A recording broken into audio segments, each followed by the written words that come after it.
எனக்குள்ள இன்னும் பிரஷர் அப்படியே இருக்கு. என்ன லூசா நீ? ஏதோ சாதா பாத்திரம் மாதிரி தூக்கி சிங்க்ல போடுற. இது வெறும் பாத்திரம் இல்ல, மூடி வச்ச வெடிகுண்டுன்னு புரிஞ்சுக்கோ. என்ன நல்லா வெளிச்சத்துல வச்சு பாரு. உள்ள தெளிவா இருந்தா சமைக்கலாம், ஆனா இருட்டா இருந்தா நான் கெட்டு போயிட்டேன், தூக்கி குப்பைக்கு தான் போடணும். சீரியஸா என்ன இது? பாத்திரம் கழுவிட்டு என்ன இப்படியே ஈரமாவே போட்டுட்டு விடுற? உடம்பெல்லாம் அழுக்கு. சாப்பாட்டோட இருக்கேன், நான் சுத்தம் பண்ணத்தான் இருக்கேன், குப்பை சேர்க்கல. நிஜமாவே லூசா நீ? இந்த எண்ணெய் எல்லாம் குழாய்க்குள்ள போய் அப்படியே கல்லா மாறிடும். இதனால பைப்பெல்லாம் போச்சு. அதனால அத ஒரு பாட்டில்ல ஊத்து. தயவு செஞ்சு என் தொண்டையில ஊத்தாத.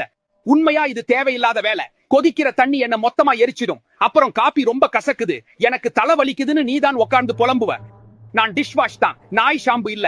கழுவ 2 சொட்டு போதும். ஒட்டின சாதத்தை எடுக்க ஒரு பக்கெட் முழுக்க ஊத்தாத. இது ஒன்னும் ஸ்பா சென்டர் இல்ல. வேண்டா, என்ன சிங்க்ல கழுவாத. பக்கத்துல இருக்கிற பாத்திரத்துல எல்லாம் கிருமிய பரப்புற. இது சுத்தம் இல்ல, நாசம். சுடு தண்ணி தான் சுத்தம் பண்ணும். சும்மா சும்மா என்னையே பார்க்காத.